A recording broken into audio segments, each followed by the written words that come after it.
ఇతర అధికారులు, PCCF chief సువర్ణ గారు, ఎస్ఐబి ఐజీ సుమతి గారు, వేదిక మీద ఉన్న ఇతర ఉన్నతాధికారులు, ఇక్కడికి విచ్చేసిన పోలీసు అధికారులు, వివిధ గ్రామాల నుంచి వచ్చిన రాజకీయ మిత్రులందరికీ కూడా స్వాగతం. ఈ ప్రాంత ప్రజలకు, ముఖ్యంగా ఫ్యూచర్ సిటీ ప్రాంతానికి సంబంధించిన ప్రజలకు అందరికీ కూడా నేను శుభాకాంక్షలు తెలియజేస్తున్నా. అదేవిధంగా ఈ మహేశ్వరం డీసీపీ గారికి, రంగారెడ్డి జిల్లా కలెక్టర్ గారికి ఎప్పుడు అభివృద్ధి కార్యక్రమాలు ఈ ప్రాంతంలో ఏర్పాటు చేసిన ఫ్యూచర్ సిటీ పరిధిలో ఉన్న ప్రజాప్రతినిధులందరికీ మర్చిపోకుండా పాస్ ఇచ్చి వాళ్ళని లోపలికి వచ్చే విధంగా ఈ ప్రాంతంలో వాళ్ళు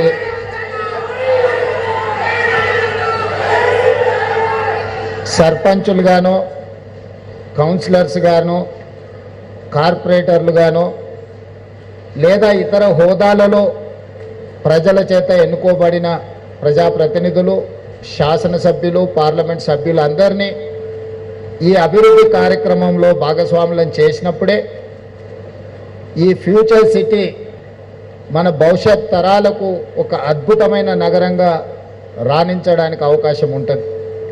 ఇక్కడ సమస్యలు ముఖ్యమంత్రి స్థాయిలో నేను, ఐటీ అండ్ ఇండస్ట్రీస్ మినిస్టర్గా శ్రీధర్ బాబు గారు, ఇతర మంత్రులు అనుకుంటే పరిష్కారం అయ్యే సమస్యలు కాదు.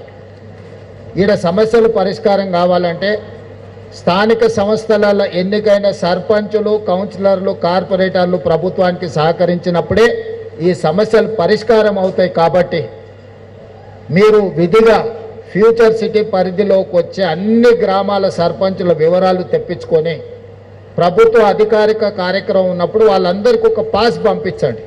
మీ కమిషనరేట్లోనే ఒక విభాగం పెట్టుకోండి.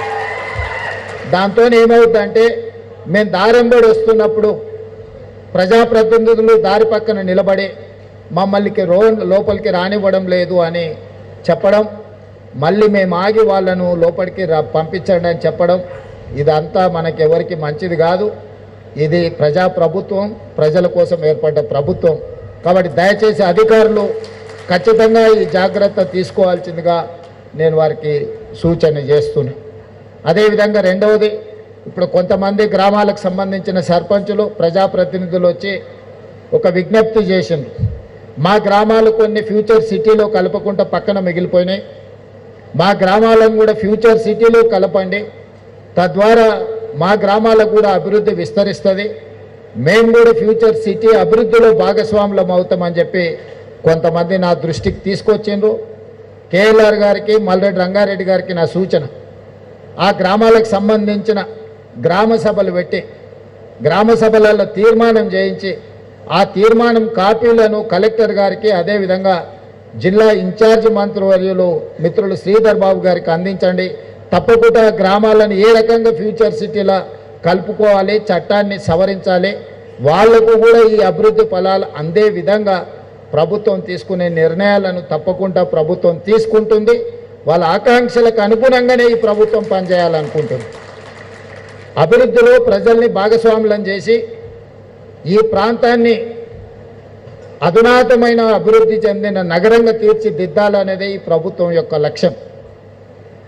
మీకు చరిత్ర గురించి ఆలోచన చేసినప్పుడు హైదరాబాదు నగరం కులీ కుతుబ్ షాయిలు మొదలుపెట్టి, అదేవిధంగా గోల్కొండ యాదవ రాజుల నుంచి మొదలు పెడితే నిజాం సర్కార్, ఆ తర్వాత బ్రిటిషర్స్తో కలిసి నిజాం నిర్మించిన సికింద్రాబాద్, ఆ తర్వాత చంద్రబాబు నాయుడు గారు, రాజశేఖర రెడ్డి గారు కలిసి నిర్మించిన మన సైబరాబాద్, ఈరోజు 4వ నగరంగా మనం భారత్ ఫ్యూచర్ సిటీని తీర్చిదిద్దాలనుకుంటున్నాము.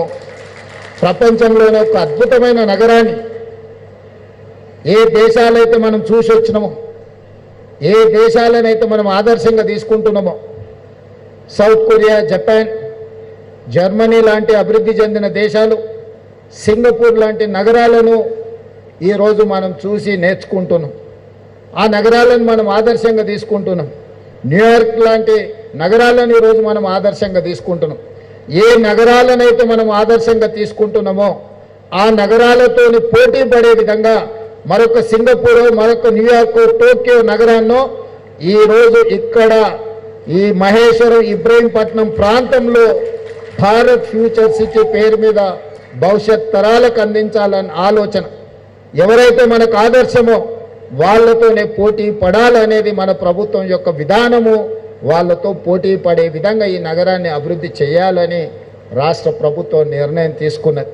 అందుకే ఈనాడు ఒకటొకటిగా రోడ్లకు సంబంధించి కావచ్చు, ఫ్యూచర్ సిటీ కార్యాలయం కావచ్చు, స్కిల్స్ యూనివర్సిటీ కావచ్చు, ఈరోజు ఫ్యూచర్ సిటీ కమిషనరేట్ కావచ్చు, ఈరోజు ఈ ప్రాంతాన్ని భవిష్యత్తులో ఒక అభివృద్ధి చెందిన నగరంగా తీర్చిదిద్దాలి అని అంటే నిరుద్యోగ యువకులకు శిక్షణ, సాంకేతిక శిక్షణను అందించాలి, స్కిల్ డెవలప్ చేయాలి. ఈ స్కిల్ ద్వారా నిరుద్యోగ యువకులకు ఉద్యోగ ఉపాధి అవకాశాలను కల్పించాలి అని ఆ స్కిల్స్ యూనివర్సిటీని ఈరోజు 60 ఎకరాలలో మనం ఇక్కడ కట్టుకుంటున్నాం. మనం ఇతర రాష్ట్రాలు, ఇతర దేశాల నుంచి వచ్చే పెట్టుబడుల ఒప్పందాలు ఎక్కడో హైదరాబాద్లోనో సైబరాబాద్లోనో కూర్చొని ఒప్పందాలు చేస్తున్నాం. అలా కాకుండా ఆ ఫ్యూచర్ సిటీ ఒప్పందాలు, ఫ్యూచర్ సిటీ కార్యాలయం ఇక్కడనే ఒప్పందాలు చేయాలి, వాళ్ళని ఇక్కడికి రప్పించాలని ఈరోజు ఫ్యూచర్ సిటీ కార్యాలయాన్ని మనం నిర్మించుకున్నాం. తొందరలోనే అధికారులు ఆ ప్రారంభోత్సవ కార్యక్రమాన్ని కూడా మే నెలలో జూన్ 2 లోపలనే అది ప్రారంభించుకునే కార్యక్రమాన్ని మన అధికారులు వేగంగా పూర్తి చేస్తున్నారు.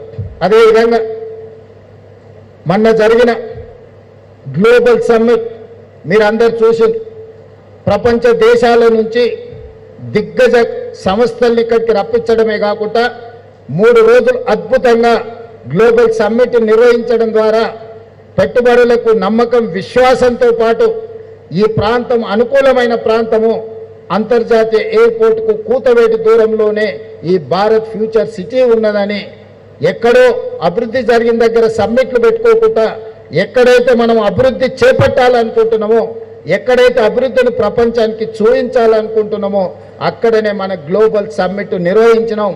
మన అధికారులు నిరంతరం శ్రమించి అద్భుతంగా గ్లోబల్ సమ్మిట్ను నిర్వహించారు. ఈరోజు ప్రపంచానికి మన పట్ల విశ్వాసం, నమ్మకం కలిగింది. రాష్ట్రానికి పెట్టుబడులు రాబోతున్నాయి. ఆ పెట్టుబడులు ఈ ప్రాంతంలోనే మీకు అందుబాటులో ఉండబోతున్నాయని చెప్పి నేను ఈ సందర్భంగా తెలియజేయదలుచుకున్నాను. మిత్రులారా, Cyberabad hitech city, outer ring road, అంతర్జాతీయ ఎయిర్పోర్ట్ ఇవన్నీ మీ కళ్ళ ముందు ఒకప్పుడు చర్చ జరిగినప్పుడు 2000 సంవత్సరం నుంచి 2010 సంవత్సరం లోపల ఇవన్నీ కూడా ఒక ఊహా చిత్రంగా మొదలైనవి. ఆ రోజు అవి చూపించిన నాయకులను అవహేళన చేసి ఇట్లాంటి 7 అంతస్తుల మేడలు గాల్లో కడుతున్నారు, ఇది సాధ్యమైతాయా అని ఆనాడు మాట్లాడారు. పెద్దలు తిగల కృష్ణారెడ్డి గారు ఇక్కడనే ఉన్నారు. ఆ రోజు హైదరాబాద్ నగర మేయర్గా ఈ ప్రణాళికలు రచించినప్పుడు వారు ఈ నగరానికి మేయర్.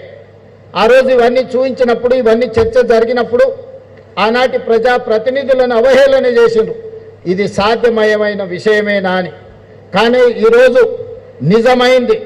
ఈ దేశంలోనే 160 కిలోమీటర్ల 500 ఫీట్లు ఉండే ఔటర్ రింగ్ రోడ్డు ఏ నగరానికి లేదు.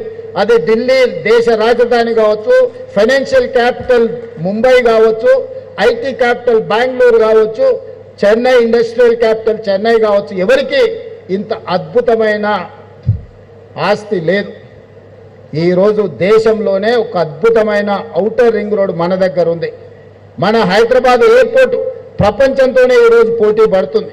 మన దగ్గర ఉన్న ఐటీ కంపెనీలు, మన దగ్గర ఉన్న ఫార్మా కంపెనీలు, మన ప్రపంచం సంక్షోభంలో మునిగినప్పుడు, కోవిడ్ వచ్చినప్పుడు 4 కోవిడ్ వ్యాక్సిన్స్ను ప్రపంచం ఉత్పత్తి చేస్తే అందులో 3 కోవిడ్ వ్యాక్సిన్స్ హైదరాబాద్ నుంచి, జినోమ్ వ్యాలీ నుంచి తెలంగాణ రాష్ట్రం ప్రపంచానికి అందించింది, మన రాష్ట్రానికి కాదు.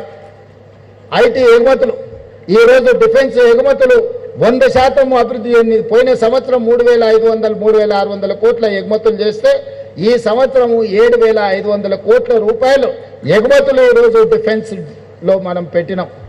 మనం రాఫేల్ అని యుద్ధ విమానాన్ని విన్నాం.